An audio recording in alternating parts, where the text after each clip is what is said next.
दोस्तों, आज की कहानी है पति पत्नी का गर्भपात क्यों करवाना चाहता था। अगर कहानी पसंद आए तो वीडियो को लाइक और सब्सक्राइब जरूर करना।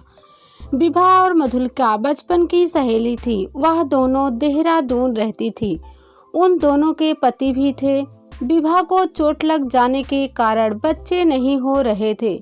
मधुलिका के एक बेटा और एक बेटी थी। मधुलिका को तीसरी बार जब बच्चा पैदा हो रहा था, उसके पति को पसंद नहीं था। वह गर्भपात करने के लिए कहता था, लेकिन मधुलिका ने कहा, यह बच्चा मैं अपने सहेली विभा को दे दूंगी। फिर बेटी पैदा हुआ और मधुलिका ने अपने सहेली को दे दिया, जिसका नाम कशिश रखा गया था। कशिश सच्चाई ना जाने, इसलिए विभा और उनके पति विकास कशिश को लेकर दिल्ली रहने के लिए चले गए। एक दिन विकास की मां की मृत्यु हो गई। विकास और विभा और उनकी बेटी कशिश दिल्ली से चंडीगढ़ चले गए। विकास के मम्मी पापा यानी के कशिश के दादा दादी अपने सबसे छोटे बेटे सुहास और बहू दीपा के साथ चंडीगढ़ में रहते थे। विकास की भाई बहन भी वहां पहुंच चुके थे।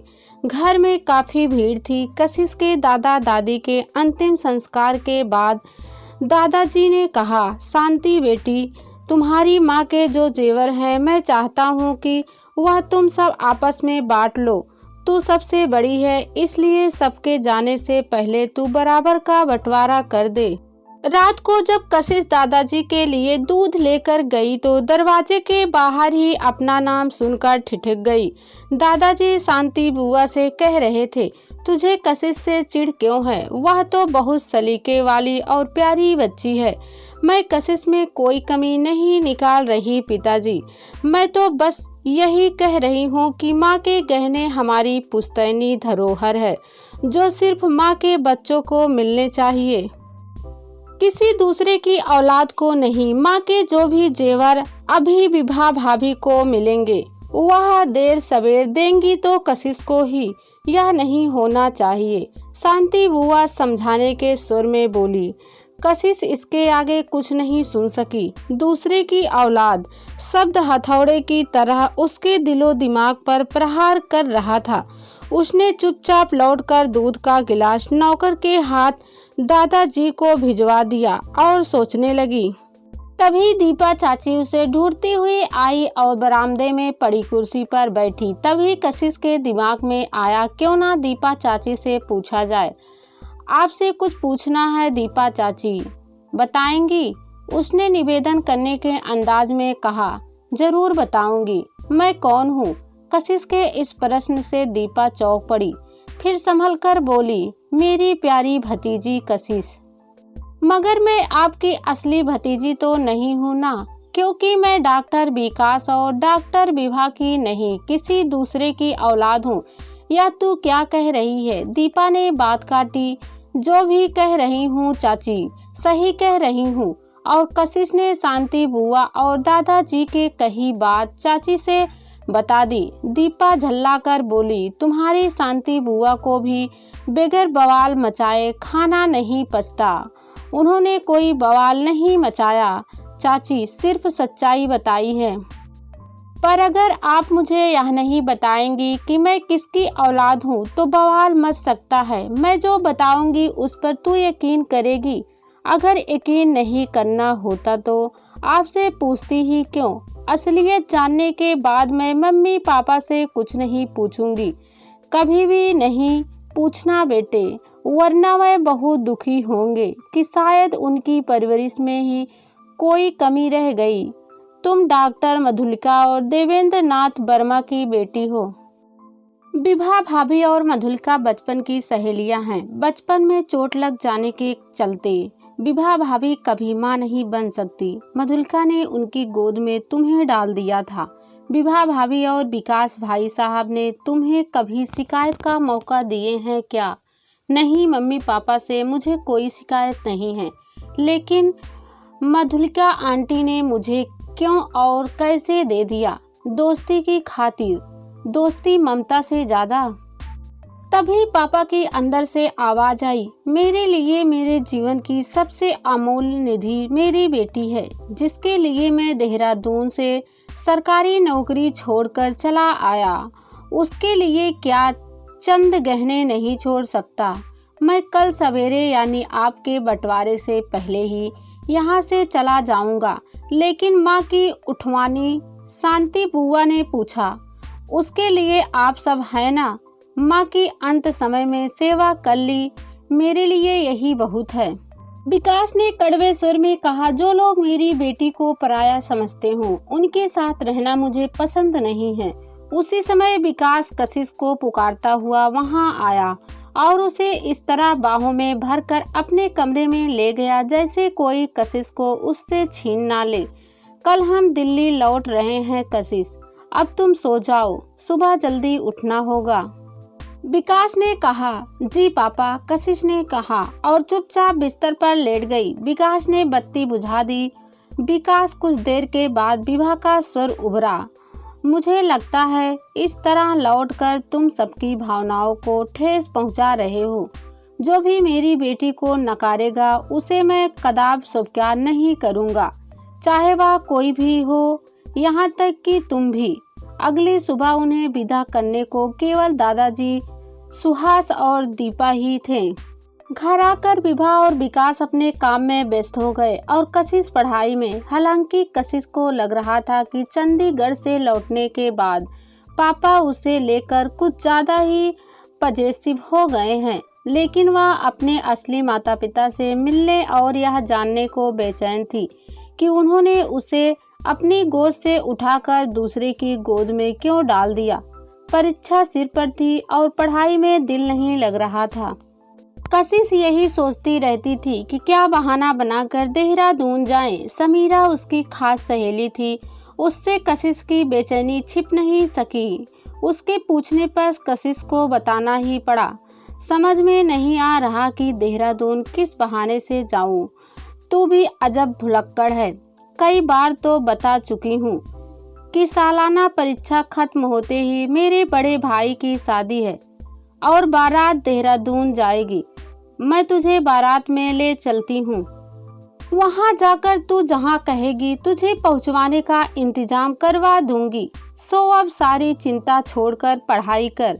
समीरा की बात से कशिश को कुछ राहत मिली और फिर शाम को समीरा उसके मम्मी पापा से मिलकर बारात में चलने की स्वीकृति लेने उसके घर आ गई। बारात में जाने के बारे में सोचने के बजाय फिलहाल तो तुम दोनों पढ़ाई में ध्यान लगाओ। पापा ने समीरा की बात सुनकर बड़े प्यार से दोनों के सिर सहलाया।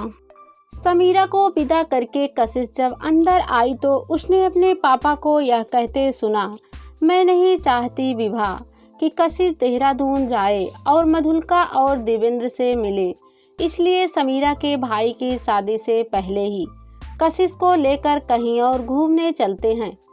कशिश लपक कर कमरे में आई और कहने लगी, मेरी एक बात मानेंगी मम्मा, आप प्लीज मधु मौसी को मेरे देहरादून आने के बारे में कुछ मत बताना, क्योंकि मैं शादी की रौनक छोड़कर उनसे मिलने नहीं जाने वाली। पापा के चेहरे पर यह सुनकर राहत के भाव उभरे थे। ठीक कहती हो, अपनी सहेलियों को छोड़कर माँ की सहेलियों के साथ बोर होने की कोई जरूरत नहीं है। थैंक यू पापा, कहकर कशिश बाहर आकर दरवाजे के पास खड़ी हो गई।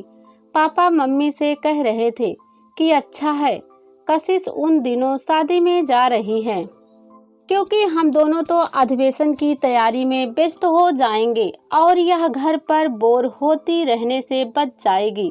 इस तरह समस्या हल होते ही कशिश जी जान से पढ़ाई में जुट गई।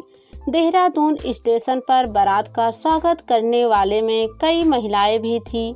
लड़की के पिता सबका एक दूसरे से परिचय करवाते हुए कहा, यह डॉक्टर मधुलिका है, कहने को तो हमारी फैमिली डॉक्टर और पड़ोसनी है, लेकिन हमारे परिवार की ही एक सदस्य है। हमारे से ज्यादा शादी की धूमधाम इनकी कोठी में है, क्योंकि सभी मेहमान वहीं ठहरे हुए हैं। कशिश को यकीन नहीं हो रहा था कि उसका काम इतनी आसानी से हो जाएगा। उसने आगे बढ़कर मधुलिका को अपना परिचय दिया। मधुलिका ने उसे खुशी से गले से लगाया और पूछा कि विभा क्यों नहीं आई। आंटी, मम्मी पापा आजकल एक अधिवेशन में भाग ले रहे हैं। मैं भी इस बारात में महज आपसे मिलने आई हूँ। कशिश ने बिना किसी हिचक के कहा, मुझे आपसे अकेले में बात करनी है। मधुलिका चौंक पड़ी, फिर संभल कर बोली, अभी तो एकांत मिलना मुश्किल है। रात को बारात की खातिरदारी के समय तुम्हें अपने घर ले चलूंगी, उसमें तो बहुत देर है। उससे पहले कि घर ले चलिए ना, कशिश ने कहा। दोपहर को मधुलिका ने खुद आने के बजाय उसे लाने के लिए अपनी गाड़ी भेज दी। वह अपने क्लिनिक में उसका इंतजार कर रही थी। तुम अकेले में मुझसे बात करना चाहती हो, बताओ क्या बात है? आपने मुझे क्यों नकारा? क्यों मुझे दूसरों को पालने के लिए दे दिया? माँ, मुझे मालूम हो चुका है कि मैं आपकी बेटी हूँ। और कशिश ने चंडीगढ़ वाला किस्सा उन्हें सुना दिया। विभा और विकास ने तुम्हें क्या वजह बताई? मधुलिका ने पूछा। उन्हें मैंने बताया ही नहीं कि मुझे सच्चाई पता चल गई है। वह दोनों मुझे इतना ज़्यादा प्यार करते हैं कि मैं कभी सपने में भी उनसे कोई अप्रिय बात पूछकर उन्हें दुखी नहीं करूँगी। यानी कि तुम्हें विभा और विकास से कोई शिकायत नहीं है? कतई नहीं, लेकिन आपसे है।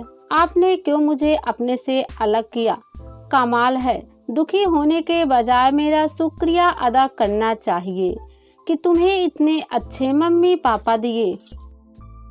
तुम शिकायत कर रही हो, सवाल अच्छे बुरे का नहीं बल्कि उन्हें दिया क्यों। बात यह है, मान गए भाई, पली चाहे कहीं भी हो।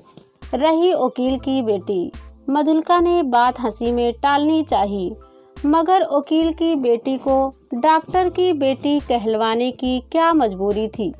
मजबूरी कुछ नहीं थी, बस दोस्ती थी। विभा माँ नहीं बन सकती थी और अनाथालय से किसी अनजान बच्चे को अपनाने में दोनों हिचक रहे थे। बेटे और बेटी के जन्म के बाद मेरा परिवार तो पूरा हो चुका था। सो जब तुम होने वाली थी तो हम लोगों ने फैसला किया कि चाहे लड़का हो या लड़की, यह बच्चा हम विभा और विकास को दे देंगे। ऐसा करके मैं नहीं सोचती कि मैंने तुम्हारे साथ कोई अन्याय किया है। अन्याय तो खैर किया ही है, लेकिन असलियत जानने के बाद मुझे अपने असली माता पिता का प्यार चाहिए। तभी कुछ दरवाजा खटका। उसके पति देवेंद्र थे। आप इस समय यहाँ देखो, ऋचा की बारात में कशिश भी आई है। देवेंद्र ने मधुलिका को एकांत में बुलाया। मधुलिका, मैंने तुम्हें कितना समझाया था कि अपने बेटे बेटी का प्यार और हक बांटने के लिए मुझे तीसरी औलाद नहीं चाहिए। तुम गर्भपात करवाओ, मगर तुम नहीं मानी और इसे अपनी सहेली के लिए पैदा किया। खैर, उनके दिल्ली जाने के बाद मैंने चैन की सांस ली, मगर यह फिर टपक पड़ी मुझे पापा कहने।